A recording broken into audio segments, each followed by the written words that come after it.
Well, do you have a question that you've always wanted to ask your optometrist, but you either forgot or were too embarrassed? Chances are Nicole Fletcher asks it in this next story. Like many Canadians, I've spent the majority of my life being nearsighted. In fact, I've been wearing glasses since I was 9 and contacts since I was 12. Needless to say, I've spent a lot of time with my optometrist, so I decided to sit him down and ask him the 5 eye questions I've always wanted to know. Number 1. What is the most common eye concern you hear, and what can be done about it? The most common eye concern I probably deal with here in Alberta is definitely dry eyes. I think dry eyes is a problem for most patients, especially if you wear contact lenses. Here we usually prefer treating dry eyes in a range of formats. We usually start with the minimally invasive approach first, so that would be just lubricant eye drops. We've found, recent studies have shown that really significant improvements are found with omega-3. Fish oil supplementation, high-quality fish oil supplement does a lot to really make people's eyes feel a lot more comfortable. 2. What causes a stye, and how do you get rid of it?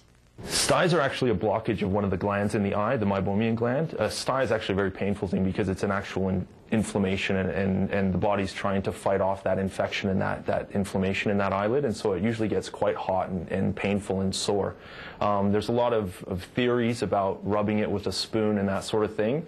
I think anybody that's tried rubbing a stye with a spoon would realize that's not a really nice approach. Usually the best approach for dealing with a stye is just using hot and cold compresses, alternating those, and really helping it just to kind of be dealt with by the body itself. Number 3. How often should a woman change her eye makeup products like mascara, eyeliner, and eyeshadow?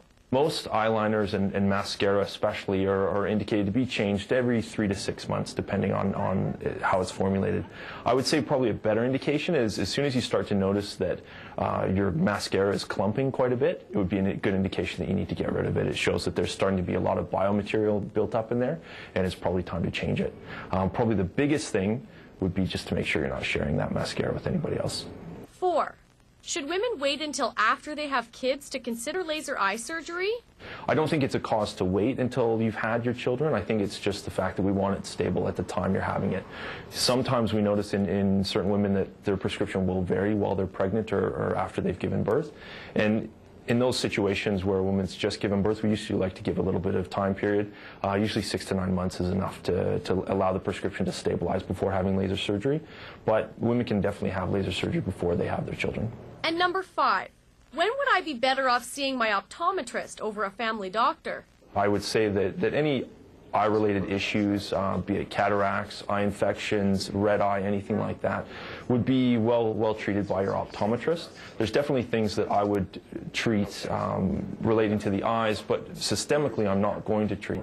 A good example would be diabetes. If I have a patient who comes in that I'm suspicious of diabetic changes in the back of their eye, and they haven't yet seen their doctor and been diagnosed with that, I'm going to refer them back to their family doctor to have that treated properly, and vice versa. I have many really good doctors, family doctors in the area, that as soon as they have a patient that's been diagnosed with diabetes, or if they have a patient that hasn't had an eye check in a year, they'll definitely send them through to get that done. Nicole Fletcher, Shaw TV, Calgary.